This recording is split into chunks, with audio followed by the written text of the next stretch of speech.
Back in 2003, Dr. Julie Silver was like many women, a wife and working mom with 3 small children.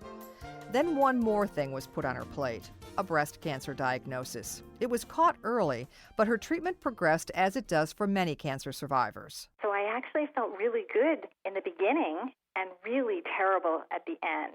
My oncologist told me, go home and try to heal, and when you're ready, try to go back to work if you can.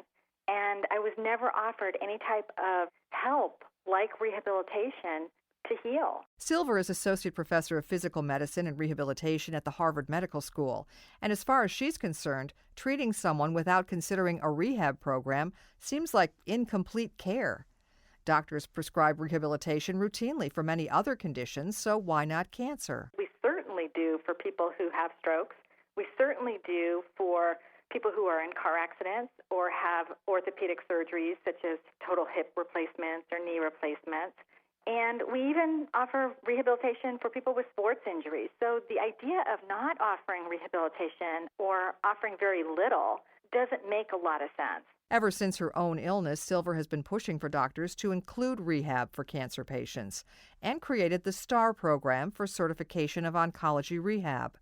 She says doing cancer rehabilitation right involves treatment tailored to the patient, and it's much more than a lifestyle adjustment. So, for example, if we say exercise is good for cancer survivors, that's a lifestyle intervention, and that's very important. But that is different than saying therapeutic exercise that is prescribed by a physical therapist will help this woman who just had a mastectomy lift her arm overhead so that she can now use her arm better and have less pain. So that's very different. And when we talk about rehabilitation, that includes exercise, but includes a lot of other things that are designed to treat impairments. It can include medications, injections, physical therapy, occupational therapy, speech therapy for swallowing and speech disorders, cognitive rehabilitation to help with memory, concentration, attention, focus, and things like that. When we talk about that, what we're really talking about is treating specific impairments that are caused by the cancer or the cancer treatment. Without rehab, cancer therapy can cause pain, fatigue, sleep problems, sexual dysfunction, anxiety, and depression. And those symptoms can last a lifetime.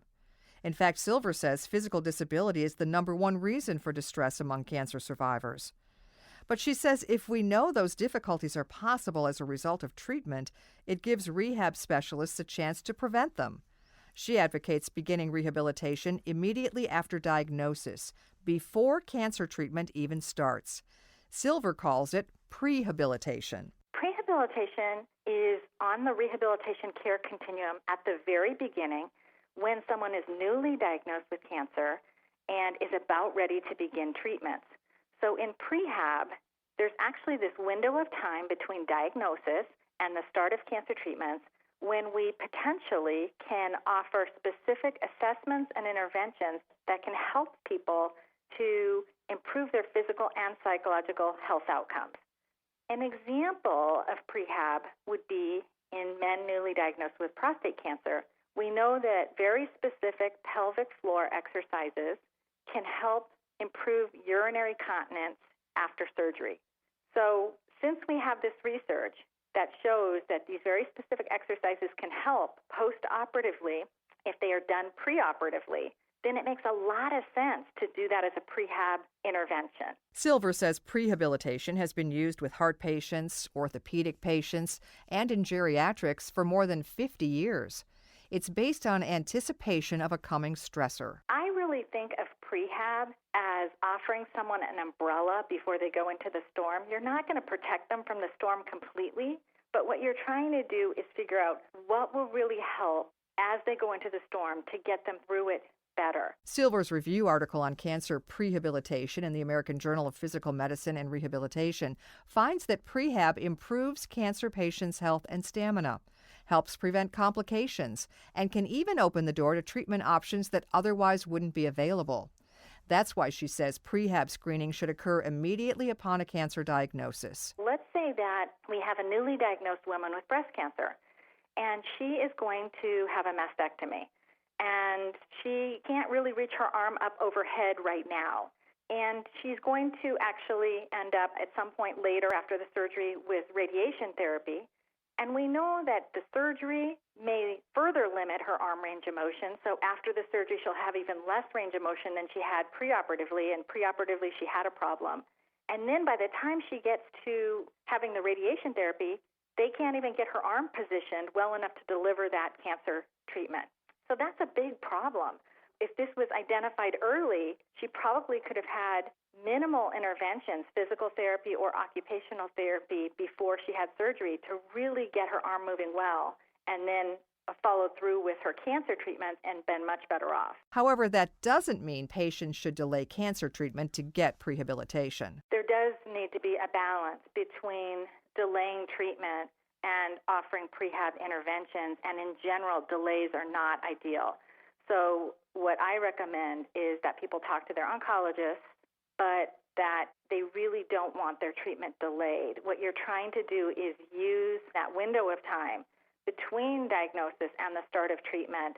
And this usually exists because people are waiting to get on a surgical schedule, or they might be getting second and third opinions, or they may be waiting for other tests, and they're sitting at home thinking, is there anything I can do right now to help myself? So the idea of prehab is really to use that period of time when other things might be happening to get yourself ready for upcoming treatment. Silver says it takes surprisingly little time to do that. You might need a week or 2 weeks or 3 weeks. Maybe you even have more time depending on what's happening with your surgery or your chemotherapy schedule or your second and third opinions. But often you really don't need that much time to see some effect. Prehab doesn't have to be completely isolated from the rest of treatment. It's just the beginning of the rehabilitation continuum. Silver says many hospitals offer some form of cancer prehabilitation more informally, and it's often covered by insurance. But she says much more research is needed to guide the most productive approach, because the need will only increase. You can find out more about cancer prehabilitation online at oncologyrehabpartners.com. Then click on Survivors. Our production director is Sean Waldron. I'm Nancy Benson.